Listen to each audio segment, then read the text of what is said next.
Hello guys, welcome to the class. One Piece arc wise explanations కి స్వాగతం. అండ్ ఈ సిరీస్ లో ఇప్పటి వరకు మనం లాంగ్ రోడ్ ఆర్క్ వరకు ఫినిష్ చేసుకున్నాం. ఈ సిరీస్ లో నెక్స్ట్ వచ్చేది వాటర్ 7 ఆర్క్ అన్నమాట. ఈ ఆర్క్ పెద్దది కాబట్టి పార్ట్స్ గా ఎక్స్ప్లెయిన్ చేస్తున్నాను. అండ్ ఆ పార్ట్స్ లో థర్డ్ పార్ట్ ఇది. సో మెయిన్ స్టోరీలోకి వెళ్ళబోయే ముందు లాస్ట్ పార్ట్ లో ఏం జరిగిందో గుర్తు చేసుకుందాం. అండ్ అంతకంటే ముందు ఎవరైనా సబ్స్క్రైబ్ చేసుకోకపోతే ఖచ్చితంగా చేసుకోండి, ఎందుకంటే వన్ పీస్ వీడియోస్ ముందు కంటే ఫాస్ట్ గా రాబోతున్నాయి. సో లాస్ట్ పార్ట్ లో ఏం జరిగిందంటే, ఉసోప్ దగ్గర నుండి డబ్బులు తీసుకొని తనను దారుణంగా కొట్టినందుకు ఫ్రాంకీ ఫ్యామిలీని అండ్ ఫ్రాంకీ హౌస్ ని వాళ్ళ లీడర్ ఫ్రాంకీ లేనప్పుడు Luffy, Zoro, Sanjhi and chopper మొత్తానికే డెస్ట్రాయ్ చేసి పారేస్తారు. గోయింగ్ మేరీ షిప్ ని షిప్ బిల్డర్స్ రిపేర్ చేయడానికి కుదరదు అని చెప్పిన తర్వాత లూఫీ గోయింగ్ మేరీ షిప్ ని వదిలేయడానికి రెడీ అవుతాడు. అండ్ తన డెసిషన్ ని అప్పుడే హీల్ అయిన ఉసోప్ కి చెప్తాడు. లూఫీ షిప్ ను వదిలేద్దామనడం ఉసోప్ డైజెస్ట్ చేసుకోలేకపోతాడు. అండ్ గోయింగ్ మేరీ పరిస్థితిని కూడా తను సరిగ్గా అర్థం చేసుకోలేకపోతున్నాడు, ఎందుకంటే అది షిప్ అయినప్పటికీ ఉసోప్ దాన్ని ఒక హ్యూమన్ లా ట్రీట్ చేస్తున్నాడు. సో లూఫీ తీసుకున్న డెసిషన్ గురించి లూఫీకి అండ్ ఉసోప్ కి మధ్యలో గొడవ స్టార్ట్ అవుతుంది. మాటల గొడవ కాస్త పెద్దదై లూఫీ ఉసోప్ ని నా డెసిషన్ నచ్చకపోతే షిప్ లోంటి వెళ్ళిపో అని చెప్తాడు. లూఫీ కోపంలో ఆ మాట అన్న ఉసోప్ ఆ మాటల్ని సీరియస్ గా తీసుకొని స్ట్రా హ్యాట్స్ ని పూర్తిగా వదిలేయడానికి రెడీ అవుతాడు. కానీ ఉసోప్ గోయింగ్ మేరీ షిప్ ను వదులుకోలేడు కాబట్టి చివరిగా లూఫీని తనతో పాటు ఫైట్ చేయమని అడుగుతాడు. వాళ్ళిద్దరిలో ఎవరు గెలుస్తారో వాళ్ళే షిప్ ని గెలుచుకోవచ్చు అని చెప్తాడు. సో వాళ్ళిద్దరికి ఆర్గ్యుమెంట్ జరిగిన నైటే వాళ్ళిద్దరి మధ్యలో ఫైట్ స్టార్ట్ అవుతుంది. స్టార్టింగ్ లో ఉసోప్ లూఫీ మీద గెలిచినట్టే కనిపించి ఉసోప్ లూఫీని ఓడించడం అనేది జరగని పని. ఈ మ్యాటర్ ఉసోప్ కి కూడా తెలుసు, కానీ ఫైట్ చేస్తాడు. మొత్తానికైతే లూఫీ చేతుల్లో ఉసోప్ ఓడిపోతాడు. ఉసోప్ ని పోగొట్టుకున్న బాధలో లూఫీ డెసిషన్ కి స్టిక్ అయి బాధగానే స్ట్రా హ్యాట్స్ అందరూ గోయింగ్ మేరీ షిప్ ని ఖాళీ చేసి వెళ్ళిపోతారు. ఈ చాప్టర్ ఇక్కడ నుండే స్టార్ట్ అవుతుంది. లూఫీకి అండ్ ఉసోప్ కి మధ్యలో జరిగిన ఫైట్ లో లూఫీనే గెలిచినప్పటికీ షిప్ ని ఉసోప్ దగ్గర పెట్టుకోమని చెప్పి స్ట్రా హ్యాట్స్ వాటర్ 7 టౌన్ లోకి వెళ్ళిపోతారు. అండ్ అక్కడే ఒక హోటల్లో రూమ్ రెంట్ కి తీసుకుంటారు. సో ఆ నెక్స్ట్ డే వాటర్ 7 మొత్తాన్ని ఒక న్యూస్ షేక్ చేస్తుంది. ఆ న్యూస్ ఏంటంటే, వాటర్ 7 కంట్రీ మేయర్ అయిన ఐస్బర్గ్ మీద నైట్ మర్డర్ అటెంప్ట్ జరిగి ఉంటుంది. వాటర్ 7 లో ఆ విషయం తెలిసిన ప్రతి ఒక్క షిప్ బిల్డర్ ఐస్బర్గ్ ని చూడడానికి గెలేలా కంపెనీ దగ్గరికి వెళ్ళుంటారు. మెల్లగా ఈ మ్యాటర్ నామి ద్వారా లూఫీకి కూడా తెలుస్తుంది. ఈ మ్యాటర్ తెలియగానే లూఫీ ఒక సెకండ్ కూడా లేట్ చేయకుండా ఐస్బర్గ్ దగ్గరికి బయలుదేరతాడు. తనే కాదు, నామి కూడా లూఫీతో పాటే వెళ్తుంది. వీళ్ళిద్దరూ వెళ్ళిపోగానే సాంజీ అండ్ చోపర్ నీకో రాబిన్ వెతకడానికి బయలుదేరతారు. కానీ జోరో మాత్రం అదే హోటల్ దగ్గర ఒక్కడే ఉండిపోతాడు. కట్ చేస్తే ఇంకోవైపు బ్లూ స్టేషన్ దగ్గర రైల్లో ఫ్రాంకీ మళ్ళీ వాటర్ 7 లో ఎంటర్ అయి ఉంటాడు. కట్ చేస్తే గెలెలా కంపెనీ దగ్గర ఐస్బర్గ్ మర్డర్ ఇన్సిడెంట్ ని కవర్ చేయడానికి మీడియా వాళ్ళు చాలా మంది వచ్చుంటారు. పోలీసులు కూడా ఇన్వెస్టిగేషన్ కోసం వచ్చుంటారు. ఐస్బర్గ్ ని ట్రీట్ చేయడానికి ఒక డాక్టర్ వచ్చుంటాడు. అండ్ తన వల్ల మనకు తెలిసేది ఏంటంటే,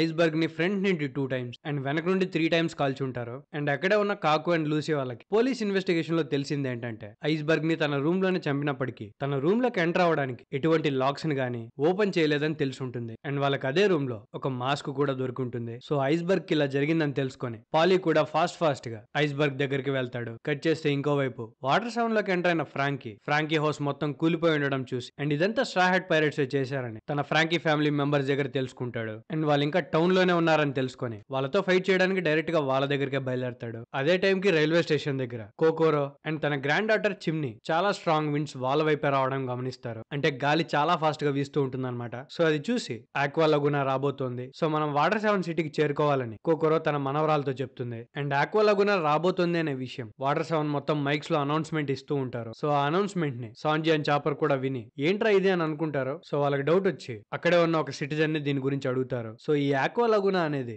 ఒక హై టైడ్ అని, ఆల్రెడీ టౌన్ సగం వాటర్ లోనే ఉంది కాబట్టి హై టైడ్ గనక వస్తే సిటీ సగం మునిపోవడానికి ఛాన్స్ ఉంటుంది. సో వాళ్ళని ఏదైనా హై ప్లేస్ కి వెళ్ళమని ఆ సిటిజన్ మన వాళ్ళకి చెప్తాడు. వాళ్ళు రాబిన్ ని కనిపెట్టడానికి వచ్చారు కాబట్టి. అండ్ రిపోర్ట్స్ ప్రకారం ఆక్వా లగునా నైట్ 12:30కి రాబోతుంది అని తెలుసుకొని అంత లోపలే రాబిన్ ని వెతకాలి అని చాపర్ అండ్ సాంజీ డిసైడ్ అవుతారు. ఇంకో పక్క లూఫీ అండ్ నామి ఐస్బర్గ్ ని చూడాలని గెలెలా గేట్స్ దగ్గర వెయిట్ చేస్తూ ఉంటే వాళ్ళకి అక్కడ చాలా మంది జనాలు కనిపిస్తారు. వాళ్ళందరూ ఐస్బర్గ్ సిచ్యువేషన్ తెలుసుకోవడానికి అక్కడికి వచ్చుంటారనమాట. సో వాళ్ళందరూ వెయిట్ చేస్తూ ఉంటే కరెక్ట్ గా అదే టైంలో వాళ్ళకి మ్యూజిక్ వినిపిస్తుంది. ఆ మ్యూజిక్ వినగానే అక్కడున్న చాలా మంది సిటిజన్స్ భయపడడం స్టార్ట్ చేస్తారు. ఆ మ్యూజిక్ పెట్టింది ఎవరో కాదు, ఫ్రాంకీ అండ్ తన ఫాలోవర్స్ ఇద్దరు ఒక రూఫ్ టాప్ మీద డాన్స్ చేస్తూ ఉంటారు. జనాల వల్ల లూఫీ తను ఫ్రాంకీ అని తెలుసుకుంటాడు. సో వెంటనే గట్టిగా ఫ్రాంకీని పిలిచి నేను లూఫీని అని చెప్పి తన వైపు కోపంగా చూస్తాడు. కట్ చేస్తే ఇంకోవైపు రూమ్ లో ఐస్బర్గ్ కళ్ళు తెరుచుంటాడు. సో తను కాన్షియస్ అయ్యాడు అనే విషయం ఖలీఫా మిగతా వాళ్ళందరికీ చెప్తుంది. ఆ మ్యాటర్ వినగానే షిప్ రైట్స్ అందరూ చాలా హ్యాపీగా ఫీల్ అయ్యి తన రూమ్ లోకి ఎంటర్ అవుతారు. పాలీ ఐస్బర్గ్ తో నువ్వు బ్రతికే ఉన్నందుకు మాకు చాలా హ్యాపీగా ఉంది, నువ్వేం టెన్షన్ పడకు, షిప్ యార్డ్ ని మేం చూసుకుంటాం. అండ్ అయినా నీ మీద మర్డర్ అటెంప్ట్ ఎవరు చేశారో ఇంకా ఇన్వెస్టిగేషన్ జరుగుతూనే ఉంది అని చెప్తాడు. దానికి ఐస్బర్గ్ లేదు నా మీద మర్డర్ అటెంప్ట్ ఎవరు చేశారో నాకు బాగా గుర్తుంది. లాస్ట్ నైట్ నా రూమ్ లోకి ఇద్దరు ఎంటర్ అయ్యారు. ఒకరి ముఖానికి మాస్క్ ఉంది, ఇంకోరు బ్లాక్ హెయిర్ తో ఒక అమ్మాయి. తన కళ్ళు చూడడానికి అచ్చం నీకో రాబిన్ లా ఉన్నాయి అని చెప్తాడు. సో నీకో రాబిన్ స్ట్రా హ్యాట్స్ కి కనిపించకుండా మాస్క్ మ్యాన్ తో వెళ్లి ఐస్బర్గ్ ని చంపడానికి ట్రై చేస్తుంటుంది. సో ఐస్బర్గ్ ఇలా చెప్పగానే అక్కడున్న వాళ్ళందరూ నీకో రాబిన్ స్ట్రా హ్యాట్స్ తోనే వచ్చింది కాబట్టి స్ట్రా హ్యాట్స్ షిప్ రిపేర్ చేయించుకోవాలి అనే రీజన్ తో అక్కడికి వచ్చి ఐస్బర్గ్ ని చంపడానికి ట్రై చేశారని వాళ్ళు అనుకుంటారు. అండ్ ఈ మ్యాటర్ చాలా ఫాస్ట్ గా వాటర్ సెవెన్ మొత్తం స్ప్రెడ్ అవుతుంది. లూఫీ, జోరో అండ్ నీకో రాబిన్ బౌంటీ పోస్టర్స్ ని వాటర్ సెవెన్ మొత్తం అతికించి ఈ న్యూస్ ని స్ప్రెడ్ చేస్తారు. సో ఇప్పుడు స్ట్రా హ్యాట్స్ చేయని తప్పికి లాక్ అయిపోయారనమాట. కట్ చేస్తే ఇంకోవైపు గేట్స్ దగ్గర లూఫీ అండ్ ఫ్రాంకీ ఇద్దరు ఫైట్ చేసుకుంటూ ఉంటారు. ఫ్రాంకీ ఫైట్ చేసేటప్పుడు తన నోట్లో నుండి ఫైర్ ని వదులుతాడు. తను అలా ఫైర్ వదలడం చూసి లూఫీ అండ్ నామి తనకి డెవిల్ ఫ్రూట్ పవర్స్ ఉన్నాయేమో అని అనుకుంటారు. వాళ్ళు అలా అనుకుంటారో లేదో ఫ్రాంకీ నీళ్ళలోకి దూకుతాడు. ఒకవేళ నిజంగా డెవిల్ ఫ్రూట్ పవర్స్ ఉంటే ఫ్రాంకీ మునిగిపోతాడని లూఫీ వాళ్ళు అనుకుంటారు. కానీ ఫ్రాంకీ చాలా ఫాస్ట్ గా పైకి లేచి లూఫీ వాళ్ళ మీద అటాక్ చేస్తాడు. దాన్ని బట్టి మనకు తెలిసేది ఏంటంటే ఫ్రాంకీకి డెవిల్ ఫ్రూట్ పవర్స్ లేవు. సో తను ఓడించడం ఈజీనే అనుకుని లూఫీ తన మీద అటాక్ చేయడానికి తన ఆర్మ్ ని స్ట్రెచ్ చేయడానికి ట్రై చేస్తే ఇంతలోనే ఫ్రాంకీ తన ఆర్మ్ ని స్ట్రెచ్ చేసి లూఫీ మీద అటాక్ చేస్తాడు. కానీ స్ట్రెచ్ చేసింది రబ్బర్ లా కాదు, తన ఫిస్ట్ ని తన చేతి నుండి చైన్ తో సెపరేట్ చేసి ఉంటాడు, ఒక రోబో లాగా. లూఫీ అది చూసి ఇంతకీ నువ్వేంటి అని ఫ్రాంకీని అడిగితే ఫ్రాంకీ నేను ఒక సైబోర్గ్ ని అని చెప్తాడు. వీళ్ళిద్దరూ ఫైట్ చేసుకుంటూ ఉంటే ఇంకోవైపు గెలేలా కంపెనీ దగ్గర ఐస్బర్గ్ ని చూడడానికి ఫస్ట్ డాక్ చీఫ్ మెకానిక్ అయిన టైల్ స్టోన్ వస్తాడు. తను కొంచెం హైపర్ యాక్టివ్ పర్సన్. సో గట్టిగా అరుస్తూ ఉంటే పాలి తనని కొట్టి బయటికి పంపిస్తాడు. టైల్ స్టోన్ అక్కడికి వచ్చింది ఓన్లీ ఐస్బర్గ్ ని చూడడానికి మాత్రమే కాదు, Luffy and Frankie ship yard దగ్గర ఫైట్ చేసుకుంటున్నారు అనే విషయం టైల్ స్టోన్ అక్కడ ఉన్న వాళ్ళందరికీ చెప్తాడు. సో స్ట్రా హ్యాట్స్ ని పట్టుకోవడానికి వీళ్ళందరూ షిప్ యార్డ్ దగ్గరికి బయలుదేరతారు. వీళ్ళందరూ వెళ్ళిపోయిన తర్వాత ఐస్బర్గ్ ఖలీఫాతో నాకెందుకో నిన్న జరిగిన దానికి స్ట్రా హ్యాట్స్ కి సంబంధం లేదనిపిస్తోంది. ఒకవేళ గనక స్ట్రా హ్యాట్స్ నా మీద అటాక్ చేయడానికి వచ్చారు అంటే వాళ్ళ గోల్ ఖచ్చితంగా నా దగ్గర ఉన్న వస్తువే. ఆ వస్తువు గురించి తెలిసింది ఓన్లీ వరల్డ్ గవర్నమెంట్ కి మాత్రమే. Straw hats and world government ఎందుకు కలిసి పనిచేస్తారు నాకు అసలు అర్థం కావట్లేదు అంటే ఖలీఫా ఏం ఆలోచించకుండా కాసేపు రెస్ట్ తీసుకోమని చెప్తుంది. కట్ చేస్తే ఇంకోవైపు షిప్ యార్డ్ దగ్గర లూఫీ అండ్ ఫ్రాంకీ గట్టిగా ఫైట్ చేసుకుంటూ ఉంటారు. వాళ్ళు ఫైట్ చేసుకుంటూ అక్కడ రెడీ అవుతున్న షిప్పుల్ని అండ్ కనిపించిన ప్రతి ఒక్కదాన్ని డెస్ట్రాయ్ చేసుకుంటూ వెళ్ళిపోతుంటారు. సో లూఫీ ఫ్రాంకీ మీద అటాక్ చేద్దాము అనుకునే టైంలో లూఫీని ఎవరో పక్క నుండి అటాక్ చేస్తారు. అలా అటాక్ చేసింది ఎవరో కాదు, గెలేలా కంపెనీ షిప్ యార్డ్ వర్కర్స్ అయిన లూసీ, కాకు, టైల్ స్టోన్ అండ్ లూలు. లూఫీని పట్టుకోవడానికి వాళ్ళు అక్కడికి వచ్చి ఉంటారనమాట. అండ్ వాళ్ళు అక్కడికి రాగానే అక్కడున్న వాటర్ సెవెన్ సిటిజన్స్ అందరూ గట్టిగా కేరింతలు కొట్టడం స్టార్ట్ చేస్తారు వాళ్ళకి సపోర్ట్ గా. ఒక పక్క గెలేలా కంపెనీ వాళ్ళు, ఇంకో పక్క ఫ్రాంకీ ఇద్దరు లూఫీ మీద అటాక్ చేయడానికి రెడీ అవుతారు. లూఫీ అండ్ నామికి గెలేలా కంపెనీ వాళ్ళు ఐస్బర్గ్ ని మర్డర్ చేయడానికి ట్రై చేసింది వాళ్ళే అనుకుంటున్నారనే విషయం నామి వాళ్ళకి తెలియదు కాబట్టి ఫ్రాంకీ నుండి సేవ్ చేయడానికి గెలేలా కంపెనీ వాళ్ళు వచ్చుంటారు అని నామి అనుకుంటుంది. కానీ కాదు, ఫ్రాంకీ ఏమో గెలేలా కంపెనీ వాళ్ళని మేమిద్దరము ఫైట్ లో ఉన్నాము, మా పనిలో తల దూచుకండి అని చెప్తే గెలేలా కంపెనీ వాళ్ళు ఫ్రాంకీతో ఆ మాట నువ్వే చెప్పాలి ఫ్రాంకీ, ఇక్కడ వీళ్ళు పని చేసుకుంటుంటే ఇక్కడ షిప్స్ అన్నిటిని డిస్ట్రాయ్ చేశారు, మిమ్మల్ని ఆపకుండా ఇంకేం చేయమంటావు అని అడుగుతాడు. టైల్ స్టోన్ కూడా ఆ షిప్స్ అన్నిటిని అలా డిస్ట్రాయ్ చేసినందుకు ఫ్రాంకీ మీద చాలా గట్టిగా అరుస్తాడు. కానీ పాలి టైల్ స్టోన్ ని ఆపుతాడనమాట.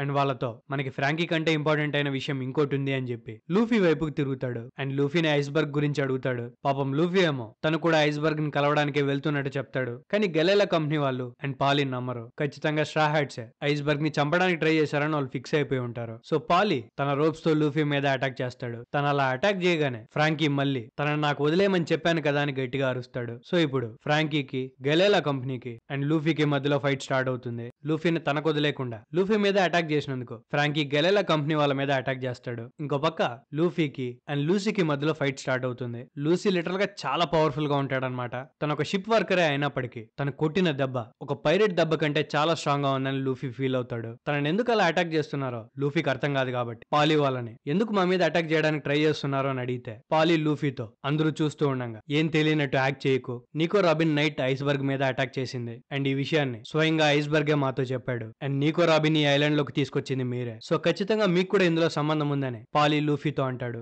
లూఫీ పాలి చెప్పిన మాటలు విని రాబిన్ అలా చేసిందంటే నమ్మలేకపోతాడు. అండ్ అది కూడా ఐస్బర్గ్ తన నోట్తోనే చెప్పడం లూఫీకి అస్సలు నమ్మబుద్ధి కాదు. సో తను గట్టిగా రాబిన్ అలాంటిది కాదు అని అరవడం స్టార్ట్ చేస్తాడు. కానీ గెలేలా కంపెనీ వాళ్ళు లూఫీని అప్పటికే చుట్టుముట్టేస్తుంటారు. అండ్ అక్కడున్న నార్మల్ సిటిజన్స్ స్ట్రా హ్యాట్స్ ఇదంతా చేశారని తెలిసింది కాబట్టి అక్కడే ఉన్న నామిని కొంతమంది సిటిజన్స్ పట్టుకొని అటాక్ చేయడానికి ట్రై చేస్తారు. ఇక్కడ చూస్తే లూఫీ పరిస్థితి దారుణంగా ఉంటుంది. గెలేలా కంపెనీ వాళ్ళందరూ ఒకరి తర్వాత ఒకరు లూఫీ మీద అటాక్ చేస్తారు. కానీ లూఫీ మాత్రం వాళ్ళతో రిటర్న్ లో ఫైట్ చేయకుండా తప్పించుకుంటూ ఉంటాడు. ఎందుకంటే తనకు తెలుసు గెలేలా వాళ్ళకి అసలు మ్యాటర్ తెలియదు కాబట్టి వాళ్ళు లూఫీ మీద అటాక్ చేస్తున్నారని. లూఫీని గెలేలా కంపెనీ వాళ్ళు కొట్టడం చూసి ఫ్రాంకీ ఎంజాయ్ చేస్తూ ఉంటాడు. గానీ సడన్ గా తనకి లూఫీతో ఫస్ట్ తను ఫైట్ చేయాలనుకున్న విషయం గుర్తొచ్చి ఎందుకు మా ఫైట్ లో అడ్డం దూరుతున్నారు అని చెప్పి ఒక పెద్ద క్యానన్ బ్లాస్ట్ ని గెలేలా కంపెనీ వాళ్ళ మీద యూజ్ చేస్తాడు. అదొక ఎయిర్ బాంబ్ అన్నమాట. తన బ్లాస్ట్ లో నుండి వచ్చిన ప్రెషర్ ఒక హరికేన్ లో ఉన్న ప్రెషర్ కంటే ఎక్కువ ఉంటుంది. తను చేసిన బ్లాస్ట్ కి గెలేలా కంపెనీ వాళ్ళందరూ ఎగిరిపోతారు. అండ్ అక్కడ చాలా దుమ్ము ధూళి కూడా లేచి ఉంటుంది. లూఫీ టైం బాగుండడం వల్ల లూఫీ అయితే అయితే ఈ అటాక్ నుండి తప్పించుకొని నామిని తీసుకొని ఆ ప్లేస్ నుండి వెళ్ళిపోతాడు. ఈ విషయాన్ని ఫ్రాంకీ గమనించి, ప్రస్తుతానికైతే నేను వదిలేస్తున్నా స్ట్రా హ్యాట్ లూఫీ, నా బాడీని రీఫ్యూయల్ చేసుకున్న తర్వాత నేను మళ్ళీ నిన్ను వెతుక్కుంటూ వస్తాను అని అనుకుంటాడు. ఇంకో పక్క గెలేలా కంపెనీ వాళ్ళు లూఫీ తప్పించుకున్నాడని తెలుసుకుంటారు. పాలి అక్కడున్న వాళ్ళందరితో ప్రస్తుతానికైతే లూఫీ తప్పించుకుని ఉండొచ్చు, కానీ ఈ రోజు 12 లోపల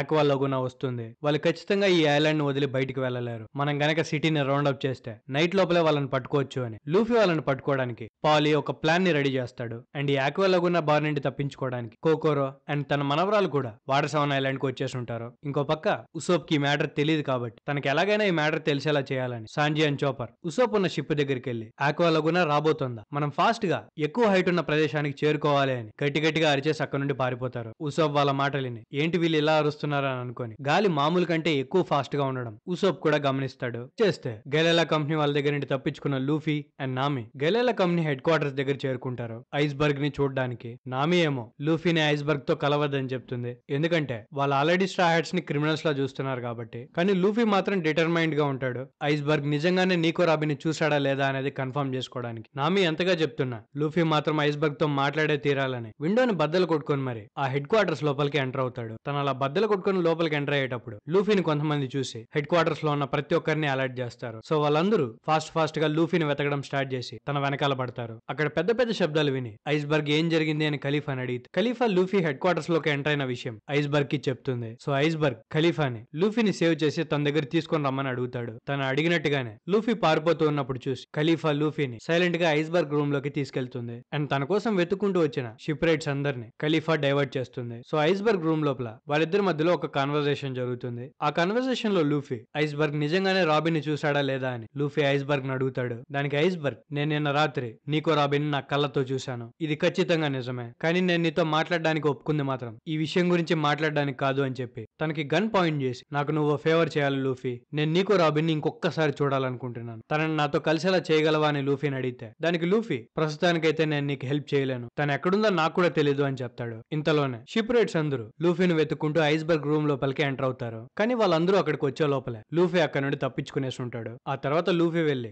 నామికి జరిగిన విషయం చెప్తే నామి కూడా నమ్మలేకపోతుంది. రాబిన్ నిజంగానే ఇలా చేసుంటుందా అని లూఫీని అడిగితే లేదు నేను నమ్మను అని చెప్తాడు. సో ఈ ప్యానల్ బట్టి మనం అర్థం చేసుకోవచ్చు లూఫీకి రాబిన్ అంటే ఎంత నమ్మకమో. కట్ చేస్తే ఇంకోవైపు వాటర్ 7 డౌన్ టౌన్ దగ్గర బ్లూనస్ బార్ అనే ప్లేస్ లో కోకోరో డ్రింక్ చేస్తూ ఉంటుంది. అండ్ అదే బార్ లోకి ఫ్రాంకీ అండ్ తన ఇద్దరు ఫాలోయర్స్ కూడా ఎంటర్ అవుతారు. ఫ్రాంకీ ఆ బార్ టెండర్ ని తను ఎప్పుడు తీసుకునేలాగే 3 కోలా బాటిల్స్ ని ఆర్డర్ చేస్తాడు. అండ్ బార్ లో ఉన్న ప్రతి ఒక్కరికి వాళ్ళెంత తాగినా మొత్తం తనే పే చేస్తానని చెప్తాడు. ఫ్రాంకీ అలా చెప్పడం విన్న కోకోరో మనీ కోసం ఎవరినైనా హడ్ చేసి డబ్బులు సంపాదించావా ఫ్రాంకీ అని అడిగితే ఫ్రాంకీ కోకోరోని చూసి గుర్తుపట్టి షాక్ అవుతాడు. ఇంతకీ నువ్విక్కడ ఏం చేస్తున్నావు అని అడిగితే ఆక్వా లగునా రాబోతుంది, అందుకే వాటర్ 7 కి వచ్చానని కోకోరో ఫ్రాంకీకి చెప్తుంది. ఆ తర్వాత బార్ టెండర్ ఫ్రాంకీకి 3 కోలా బాటిల్స్ ఇవ్వగానే తన స్టమక్ ని ఓపెన్ చేసి ఆ కోలా బాటిల్స్ ని తన బాడీ లోపల పెట్టుకుంటాడు. వెంటనే తన బాడీ మొత్తం రీఛార్జ్ అవుతుంది అండ్ తను సూపర్ అని అరుస్తాడు. సో కోలా తాగి ఫ్రాంకీ తను రీఛార్జ్ చేసుకోగలుగుతాడు. ఆ తర్వాత కాసేపటికి ఫ్రాంకీ కోకోరోతో ఆక్వా లగునా వస్తోంది కదా,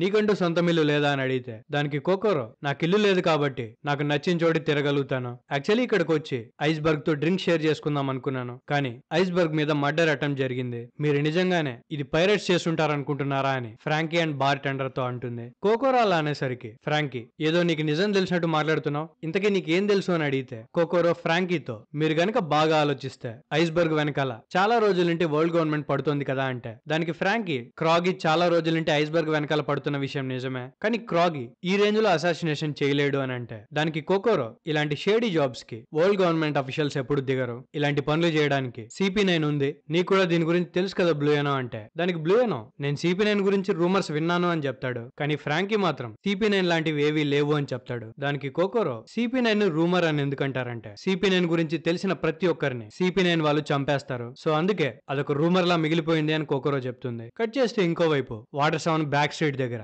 ఒక వేర్ హౌస్ లో మనకి రాబిన్ కనిపిస్తుంది. రాబిన్ తో ఒకరు ఈ రోజు చాలా ఇంపార్టెంట్ నీకు రాబిన్, ఈ రోజు నైట్ మీరు మళ్ళీ ఐస్బర్గ్ మ్యాన్షన్ లోకి వెళ్ళాలి, దానికి సంబంధించిన ఎవిడెన్స్ ని మీకు క్లియర్ చేయడానికి ప్రతి ఒక్క రైటు ఉంటుంది, మనం వెతుకుతున్న వస్తువు ముందు టామ్ అనే వాడి దగ్గర ఉండేది, కానీ ప్రస్తుతం ఆ వస్తువు ఐస్బర్గ్ దగ్గర ఉంది, ఐస్బర్గ్ తన దగ్గర లేదు అని ఎన్నిసార్లు చెప్పినా ఒకవేళ కనుక ఈ రోజు నిజం చెప్పకపోతే CP9 పేరుతో ఖచ్చితంగా ఆ వస్తువును దొంగలించాలి అని చెప్తాడు. అండ్ ఈ రోజు రాత్రి వాళ్ళు ఏం చేసినా అది జస్టిస్ కిందకే వస్తుంది అని చెప్తాడు. సో దీన్ని బట్టి మనకు అర్థమయ్యేది ఏంటంటే ఐస్బర్గ్ దగ్గర ఉన్న వస్తువు కోసం గవర్నమెంట్ CP9 ని పంపించింది అండ్ ఐస్బర్గ్ ని చంపడానికి చంపడానికి CP9 వాళ్ళు నీకో రాబిన్ ని యూజ్ చేసుకుంటున్నారు. అండ్ వాళ్ళు అదే రోజు నైట్ ఐస్బర్గ్ ని కంప్లీట్ గా చంపడానికి డిసైడ్ అయి ఉంటారు. కట్ చేస్తే ఇంకోవైపు మెల్లగా నైట్ టైం అవుతూ ఉంటుంది. లూఫీ వాళ్ళు గెలేలా మ్యాన్షన్ నుండి దూరంగా వచ్చేస్తారు. అండ్ నామి మెల్లగా విండ్ ప్రెషర్ పెరగడం గమనిస్తుంది. అండ్ వాటర్ 7 లో ప్రతి ఒక్క సిటిజన్ ని లోయర్ ప్లేసెస్ నుండి వెకేట్ చేయిస్తూ ఉంటారు. అండ్ ఈ టైంలో సెక్యూరిటీ అనేది చాలా ఇంపార్టెంట్ కాబట్టి మామూలుగా వాటర్ 7 లో మాస్క్ యూజ్ చేసే ఎవరు మాస్క్ ని యూజ్ చేయకూడదు అని రూల్ ఉంటుంది. ఇంకో పక్క జోరో ఏమో ఇప్రైడ్స్ తన కోసం హోటల్ దగ్గరికి వచ్చారు కాబట్టి తన రూమ్ దగ్గర నుండి తప్పించుకొని గెలేలా కంపెనీ వాళ్ళు వాళ్ళ గురించి వెతుకుతున్నారని ఒక న్యూస్ పేపర్ ద్వారా తెలుసుకుంటాడు. ఇప్రైడ్స్ హోటల్ దగ్గరికి మాత్రమే కాదు వాళ్ళు దొరుకుతారేమో అని గోయింగ్ మేరీ షిప్ దగ్గర కూడా వెళ్ళుంటారు. ఉసోప్ అయితే ప్రస్తుతానికి వాళ్ళ దగ్గర నుండి తప్పించుకుంటాడు. అక్కడున్న షిప్ రైట్స్ నీకో రాబిన్ మీద, లూఫీ మీద అండ్ జోరో మీద బౌంటీ పోస్టర్స్ ఉన్నాయి కాబట్టి వాళ్ళ కోసం వెతకగలుగుతారు. కానీ సాంజీ అండ్ చాపర్ మీద బౌంటీస్ లేవు కాబట్టి వాళ్ళు షిప్ రైట్స్ మధ్యలోనే తిరుగుతుంటారు. కానీ వాళ్ళని ఎవరు పట్టుకోలేరు. సో సాంజీ వాళ్ళు రాబిన్ కోసం వెతుకుతూ ఉంటే మొత్తానికి రాబిన్ కనిపిస్తుంది. తనని చూసి సాంజీ అండ్ చాపర్ చాలా హ్యాపీగా ఫీల్ అవుతారు. తనతో ఇప్పటి వరకు ఎక్కడికి వెళ్ళిపోయావు, మేము నీ గురించే వెతుకుతున్నాం, రా తిరిగి వెళ్ళిపోదాం అని అడిగితే దానికి నీకో రాబిన్ లేదు నేను రాను, ఇక్కడ ఎక్కువసేపు ఉండకండి, నేను మీ క్రూలో మళ్ళీ జాయిన్ అవ్వను, ఇక్కడే మనం విడిపోవాల్సి వస్తుంది అని చెప్తుంది. తన మాటలు విన్న సాంజీ నువ్వేం మాట్లాడుతున్నావు రాబిన్, నువ్వు ఆ న్యూస్ వల్లేనా ఇలా మాట్లాడుతోంది, మాలో ఎవరు ఆ న్యూస్ ని నమ్మట్లేదు అని చెప్తాడు. దానికి రాబిన్ మీరందరూ దాన్ని నమ్మట్లేదు ఓకే, కానీ నా గురించి ఆ ఆర్టికల్లో వచ్చిన ప్రతి ఒక్క విషయం నిజమే, నిన్న మేయర్ ని చంపడానికి నేను కూడా వెళ్ళాను, మీ క్రూకి నా లోపల ఉన్న డార్క్నెస్ తెలియదు, దానివల్ల ఫ్యూచర్ లో మీరు కూడా ఇబ్బంది పడతారు అని అంటుంది. తను అలా చెప్పేసరికి సాంజీ వాళ్ళకి కుజాన్ చెప్పిన మాటలు గుర్తొస్తాయి. ఆ తర్వాత రాబిన్ ఇక్కడున్న ప్రజలు మీరే ఐస్బర్గ్ అసాసినేషన్ కి కారణమని నమ్ముతున్నారు, సో మీరు వీలైనంత త్వరగా ఇక్కడ నుండి పారిపోండి అని చెప్తుంది. సాంజీ ఇదంతా విని అస్సలు నమ్మలేకపోతాడు. మనలో ఒకరి గురించి ఎవరికి పూర్తిగా తెలీదు, మనం ఫ్యూచర్ లో ఎప్పటికీ కలవలేం, ఈ విషయాన్ని దయచేసి అందరికీ చెప్పండి, నేను మీ ప్రేమని డిజర్వ్ చేయను కానీ థ్యాంక్ యూ, మీరు నన్ను చాలా ప్రేమగా చూసుకున్నారు అని చెప్పి సాంజీ ఆపడానికి ట్రై చేస్తున్నా రాబిన్ అక్కడి నుండి వెళ్ళిపోతుంది. సాంజీ అండ్ చాపర్ ఇద్దరు రాబిన్ ని ఆపలేకపోతారు. ఆ తర్వాత సాంజీ చాపర్ ని లూఫీ వాళ్ళు ఎక్కడున్నారో వెతికి రాబిన్ ఏం చెప్పిందో లైన్ టు లైన్ లూఫీ వాళ్ళకి చెప్పమని చెప్తాడు. అండ్ తను వేరే ఏదో పని ఉంది అది చూసుకొని వస్తానని చెప్తాడు. సో చాపర్ లూఫీ వాళ్ళు ఒక బ్రిడ్జ్ కింద దాక్కొని ఉంటే వాళ్ళని కనిపెట్టేస్తాడు. ఎందుకంటే తను ఈజీగా తన నోస్ తో ఎవరి సెంట్ అయినా పసిగట్టగలుగుతాడు. సో చాపర్ వెళ్లి లూఫీ, నామి అండ్ జోరోకి జరిగిందంతా ఎక్స్ప్లెయిన్ చేస్తే లూఫీ అస్సలు నమ్మలేకపోతాడు. ఏదో జరుగుంటుంది అని లూఫీ అనుకుంటూ ఉంటే జోరో తనని ఆపి తను మన క్రూలోకి ఒక ఎనిమిగా ఉన్నప్పుడే ఎంటర్ అయింది అండ్ తన గురించి మనకు పూర్తిగా తెలియదు, సో ఇప్పుడు మనం తను ఎనిమినా లేకపోతే ఫ్రెండా అని డిసైడ్ అవ్వాలి అని చెప్తాడు. జోరో చెప్పింది విని లూఫీ వాళ్ళు ఆలోచనలో పడతారు. అండ్ ఇక్కడతో చాప్టర్ ఎండ్ అవుతుంది. అండ్ ఇక్కడతో 340 చాప్టర్స్ కంప్లీట్ చేసుకున్నాం. ఒక పక్క లూఫీతో గొడవపడి ఉసోప్ క్రూలో నుండి బయటికి వెళ్ళిపోతే ఇంకో పక్క రాబిన్ కూడా CP9 వల్ల స్ట్రా హ్యాట్స్ కి దూరం అవుతుంది. తన క్రూలో నుండి ఎవరిని పోగొట్టుకోలేని లూఫీ తన క్రూని తిరిగి ఎలా కాపాడుకుంటాడు అనేది మనం నెక్స్ట్ చాప్టర్స్ లోనే చూస్తాం. So thank you guys last వరకు చూసినందుకు. మళ్ళీ నెక్స్ట్ వీడియోతో వెంటనే వచ్చేస్తా. అప్పటి వరకు జాగ్రత్త. Love you, me anime prof.